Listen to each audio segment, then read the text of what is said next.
Greetings. In this video I will talk about the Cramer's rule, and I will introduce it with an example. So the goal of it is to solve the system, basically a matrix vector system.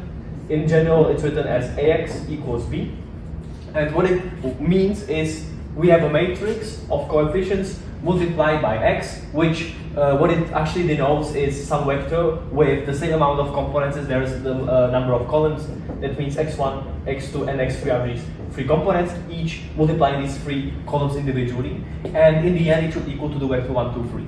And now this can be solved using Gaussian elimination. We get it into simplified form, and then get a system of a few linear equations and solve for individual values of x1, x2, x3, get the solution. But what we're gonna do in this video is use the Cramer's rule. And what the Cramer's rule uses is determinants. So we will use the idea of determinants to solve this linear system.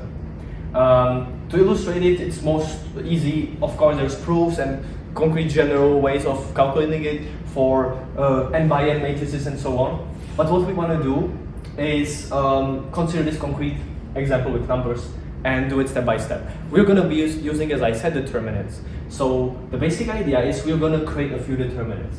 And namely, what our goal is, as I said, is to get these three values of this vector, to get the solution of this equation using determinants, as compared to solving the system of linear equations. Now, the determinants we're going to use are a few. One of the determinants is this matrix itself. We're going to take its determinant, and then we need other three more determinants, which are going to individually be, again, this matrix, but gradually we replace first this column by this, then we put, instead of this column, this one, and then the third one replaced by the B. So the idea here is, first of all, we take the determinant of this whole matrix, and then we take three more determinants. Each is one of the columns replaced all the three times by this one. So first, I'll take the determinant of this initial matrix A, which is still unchanged, and no column is replaced. So I'll use the method of basically ignoring the row, the column and the row from which we're gonna go gradually. So the idea of taking the determinant is probably better to reserve a separate video for it.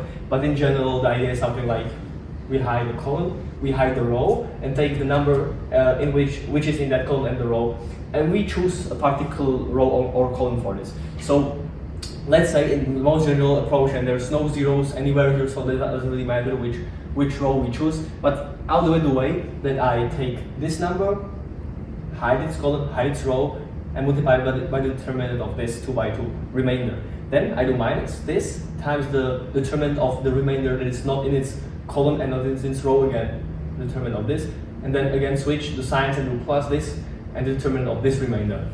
So what we have here is 5, 6, minus 1, 4, then change the sign to minus 2 times the remainder here, 4, 3, 6, 4, and then plus 1 times the determinant of 4, 5, 3, minus 1.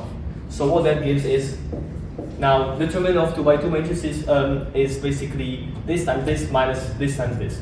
So it's 20 plus 6, then we have 16 minus 18, and then we have minus 4 minus 15. So we got the determinant of this A, if this is seen as A, so I can call this determinant A. Now, we can enumerate it into a single real number, and now we need a few more determinants in order to do the Cramer's rule. So what the Cramer's rule says in general is something like this. In general, there's n entries for that vector, but we'll consider this exact example now. So for this concrete example, the Cramer's rule will work out as follows. We have three entries we want to find for x. The x contains x1, x2, x3. And to get these three entries, what we have to do is do 1 over the determinant of A, which we just got so far. So this is the first of the 4 determinants we actually do. We actually have to get for this method. And then the three entries will consist of three determinants that I will call, let's say, A, x1, determinant A sub x2, and determinant A sub x3. And why do I call them this way? It's the three determinants that will be the determinants of this matrix with one of its columns replaced, as I had mentioned before. So what are we going to do now? Then Now we're gonna actually repeat the same thing again for 3 more matrices, to 3 more 3 by 3 determinants. So the 3 determinants we now need is take the matrix and replace one of the columns by this right vector, the solution of the Ax equals b, the b. So this determinant Ax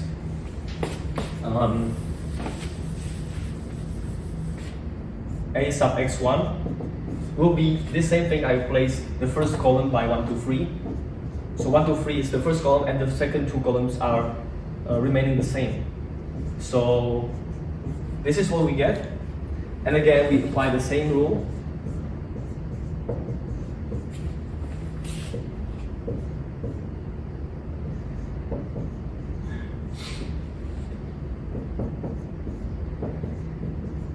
So this is what we had for x1.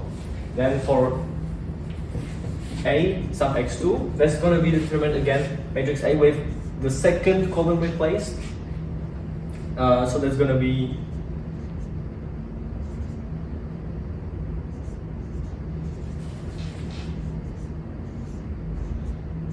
this. And again, the same method for calculating it. So we get, you can write it out with the determinant, with the smaller determinants again, or just do it in the head. You can also write it out as you want, it's up to you. So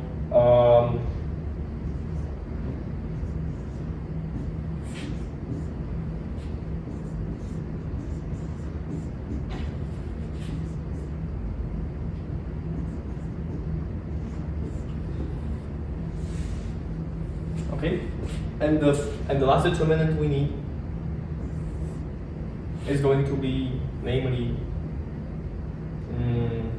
and maybe to actually have it visually a little simpler to not get lost in, we'll also use the second board to do the third determinant, and we'll still be using matrix A, but now replacing the last column. So if I replace the last column, we have 3, 4, 3, 2, 5, minus 1, and 1, 2, 3. Now that will be this.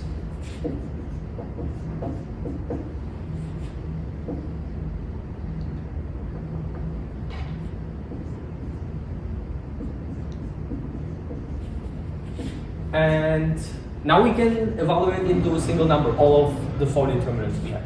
So the first determinant is equal to 78 minus plus 2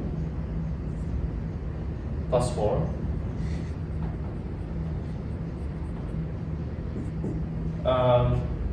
minus 19, which is 63. The second determinant, now we have the remaining 3, is going to be equal to, what was this, just to check, 26, the first one. So 26 plus 20 minus 17, which is 46 minus 17, which is 29. And then the third one is minus 30 plus 2 plus 6 minus 22. The last determinant we need is 51 minus 12 minus 19, which is 20. And the point of all this is we now got these results.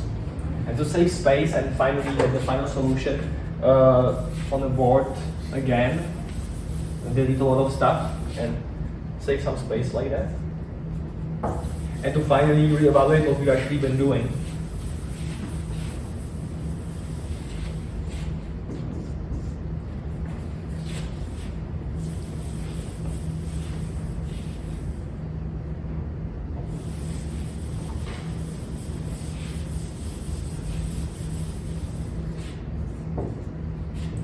And then the AX3, I'll just put it here, is equal to 20. So the point here is, and our main goal, what we've been doing, to recapitulate or to say it again, is we want to find the solution for x1, x2, x3. We want to find the vector x that satisfies this vector, this set of linear equations. And what is needed for this is the Cramer rule, which is simple and is given as follows: that x1, x2, x3 for this particular example, in general, as I said, n entries, so it goes until xn. But we're doing just this concrete example with 3 entries in R3 in this case, is we have 1 over determinant A, which is the determinant of the original matrix, times respectively per each entry. For the first entry, we have the matrix that came about when we replaced the first column by the right vector B. So for the first entry, we have A sub x1. For the second one, we have A sub x2. For the third one, we have A sub x3. So the second entry will have the matrix determinant where the second column was replaced, and the third entry will have the matrix determinant where the first column was replaced. Now, to just put the numbers in, we had 1 over 63 because the determinant is 63, and then we multiply when we put here these individual values. So it's 29 minus 22, and the third one was 20. And this is basically the result. So if we put this for x right here, it will satisfy, and we can check it. We can check it for the values. So what that means is, if we wanna check it, we know that x1 will equal to 29 over 63, x2 will equal to minus 22 over 63, and x3 will equal to 20 over 63. And what we can now do is check each of the rows if it actually satisfies. I can check it for example, the first row. So the first row, what it says is, how it works is we multiply, we dot product the vector with the first row and set it equal to the first element of the right vector. So it will get 3x1 plus 2x2 plus x3 has to equal to 1.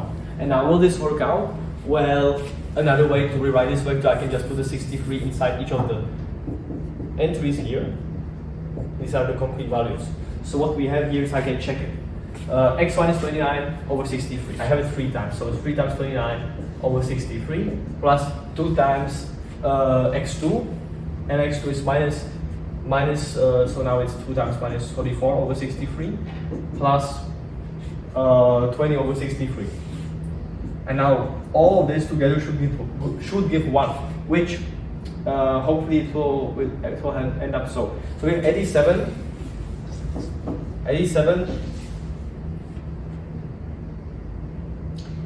minus 44 plus 20 over 63. It should be equal to 1. That's 33. No, that's 43 plus 20, which is 63 over 63. So it is 1.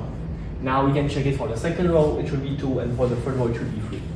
And this is the way that Cramer's rule works. So Cramer's rule works the way that we have to take a few determinants. We take the determinant of the matrix A in the linear system.